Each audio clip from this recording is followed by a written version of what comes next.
Barakatah Yahweh, Barakatah Yahweh Shai. All praises, glory, and honor go into the Most High Power Yahweh, Bahashem, Yahweh Shai.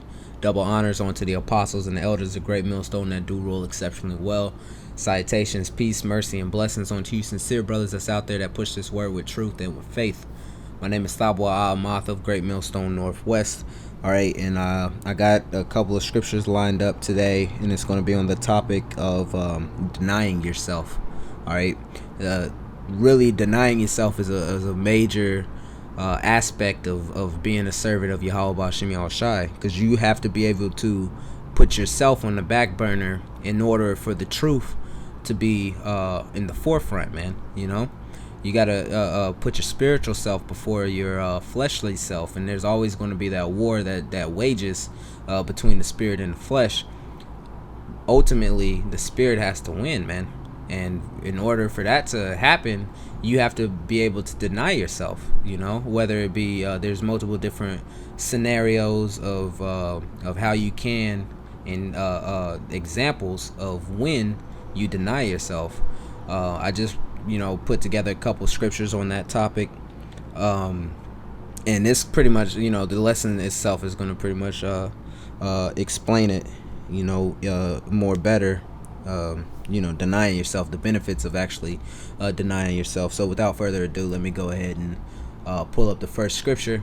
This is going to be Matthew's the 16th chapter, and I'm going to read the 24th verse, and it says, and said, Salakia, then said Yahweh Shai unto his disciples, if any man will come after me, let him deny himself and take up his cross and follow me. All right. So that's the initial scripture. Pretty much the whole lesson is going to be built around that, is that you have to deny yourself if you want to follow after Yahweh Shai. All right.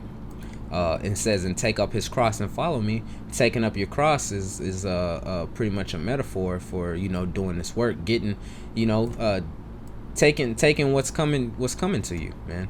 In this work, enduring the tribulation. It goes many-fold. But the point is still yet deny himself. Let's look up the word deny here in Matthew the 16th chapter. It looks like it's the Strong's G. What's this? Salakia 533.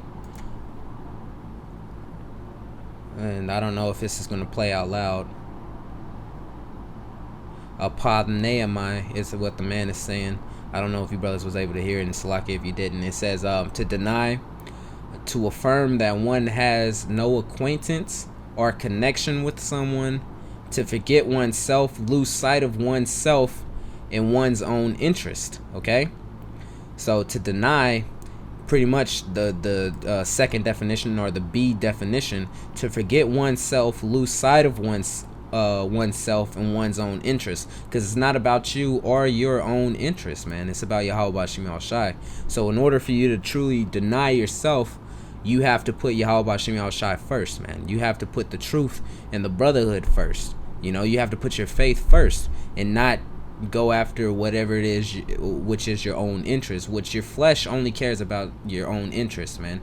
The flesh only cares about things that are wicked, that are against the scripture, things that are worldly and carnal, but it's the spirit that's focused on the things that are above, that's focused on Yahweh Bashim Yahweh Shai, and that's truly what you need to follow after. All right, if you desire to be a servant of Yahweh Shai, all right, as it's written here in the scripture. So denying yourself means forgetting yourself, not thinking about yourself, not being self-centered. Okay, that seems to be an ongoing a topic I keep bringing up in these sit downs, and it's all through the spirit. Matthew 16 and 24, and then Yahweh Shai said unto his disciples, if any man will come after me, meaning follow after Yahweh Shai, desire to be to receive that salvation from Yahweh Shai. All right, if any man will come after me, let him deny himself and take up his cross and follow me, meaning forget yourself, put your own interest last, put your own interest behind the interest of Yahweh Bashim Yahweh Shai. All right, so that's the point there, or that's the opening to the point, should I say. This is going to be from First Peter's the second chapter, verse 11. It says, "Dearly beloved, I beseech you, as strangers and pilgrims, abstain from fleshly lust, which warreth against the soul." All right, abstain from the fleshly lust, man. Deny yourself. All right. It says that the flesh is going to war against the soul. It's going to war against the spirit, man. That's an ongoing topic I like to speak of as well. You know, is that truly you got to deny yourself, man. You got to abstain from the fleshly lust. And the flesh is strong, man. The flesh will get you, you know, the demons attack the flesh to get you to do anything that the demon wants you to do, you know. But the demon has to go through the flesh just because the flesh is weak, man. It can't come through the spirit, man. If you're in the spirit, the demon can't get you, you know. But it's the moment you resort to think with the flesh is when the demon will come and get you, man. All right. Moving on. This is Titus, the second chapter. I'm gonna read the 11th and the 12th verse. All right. It says, "For the grace of the Most High that bringeth salvation hath appeared unto all men," meaning it appeared to the elect, truly, you know, teaching us that denying ungodliness and worldly lust, we should live soberly, righteously, and godly in this present world. Okay. All right. So what did the grace of the Most High bring salvation? All right. Yahweh Bashim Al Shai. All right. It says that pretty much the Spirit is going to teach us that denying ungodliness and worldly lust. So it's teaching us that if we're denying these ungodly and worldly lusts, we should live soberly, righteously, and godly in this present world. So how do we live soberly, righteously, and godly in this present world when it's full of disgusting fleshly abominations? All right, we do that by denying ungodly and worldly lust, man. That's the way we make it through this thing, living soberly, righteously, and godly. All right. So again, denying yourself, because it's only going to come through your flesh, you know. It's the only way the ungodly and the unrighteousness can come into you is through your flesh, man. All right. So you got to deny yourself. You got to deny your flesh. This is Philippians, the 3rd chapter. I'm gonna start at verse 7. It says, "But what things were gained to me," this is Paul speaking, of course. "But what things were gained to me, those I counted loss for Yahushai." All right. "Yea, doubtless, and I count all things but loss for the excellency of the knowledge of Yahushai Mashiach, my Lord." All right. So what Paul is saying here is that whatever he had, anything that was given unto him, he counted it as a loss. He counted it as if he doesn't have it for Yahushai. Okay. And then he even goes deeper and says, doubtlessly he count all things but a loss. And the reason he does that is for the excellency of the knowledge of Yahushua Mashiach, his Lord. So even just knowing about Yahushua Mashiach, man.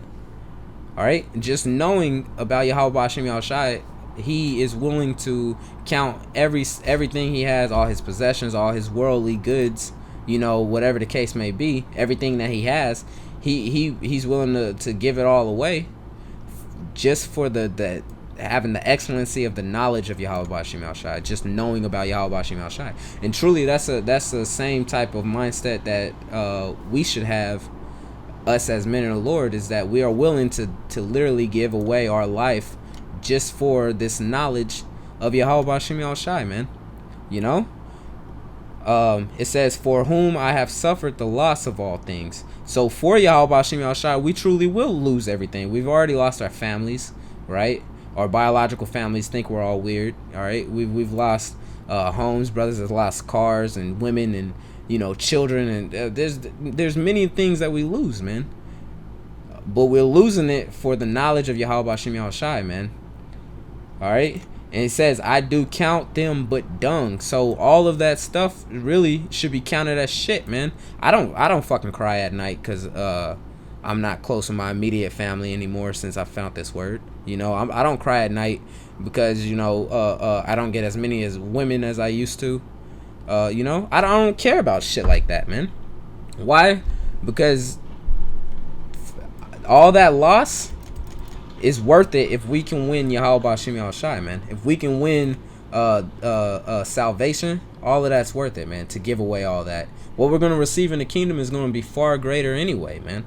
All right. So yeah, Paul says he counted it as shit. All the stuff that he had, he counted it as shit just so he can win Yahweh B'Shem Yahushai, man.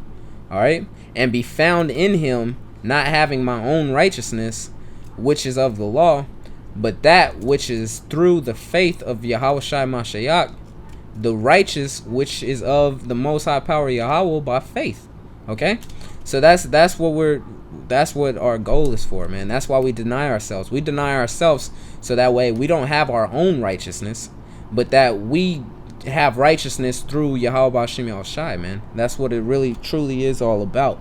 Okay, this is Hebrews the 11th chapter, because this is I'm gonna show you an example now of how Moses denied himself, man. We all know the story of Moses. All right, Hebrews the 11th chapter is a great chapter on faith. All right, examples of faith through the scriptures. But here's an example. It also helps paint this example of how Moses denied himself, man.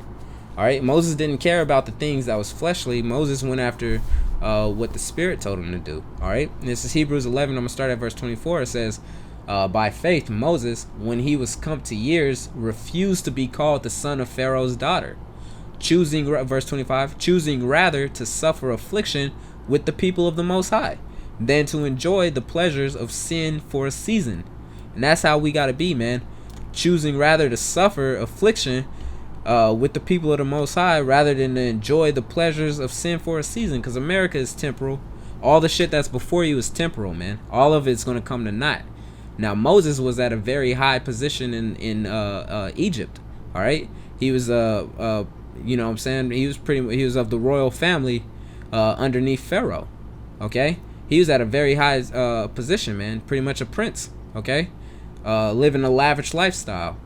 But it says by faith he chose, when he came to years, he refused to be called the son of Pharaoh's daughter, man. You know, refused to be called an American, refused to be called black.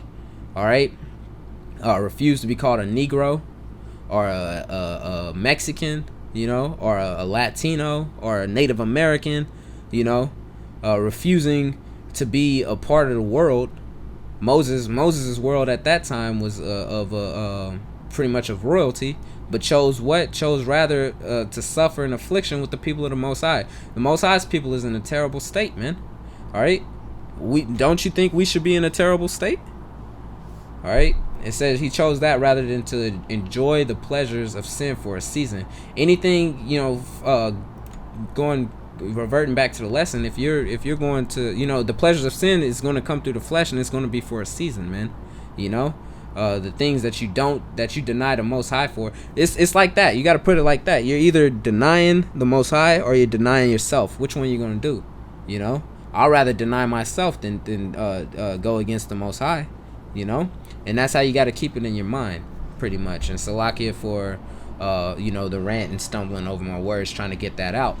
I got two more scriptures for you. I got Galatians the 5th chapter. Actually, this is gonna be the last one. This is Galatians the 5th chapter, verse 16. It says, "This I say then, walk in the Spirit, and ye shall not fulfill the lust of the flesh." All right, and it's that simple. Walk in the Spirit, and you should not fulfill the lust of the flesh. Deny yourself that flesh and walk in the Spirit, man. You know, so, you know, Lord willing, the message was received. Once again, I would like to give all praises, glory, and honor to the Most High Power, Yahweh B'Shem Yahushai. Double honors unto the apostles and to the elders, the great millstone that do rule exceptionally well. You know, and then salutations, peace, mercy, and blessings unto you, sincere brothers that's out there that push this word with faith. Lord willing, brothers was able to pull some edification out of that. Until next time, I'd like to say shalom.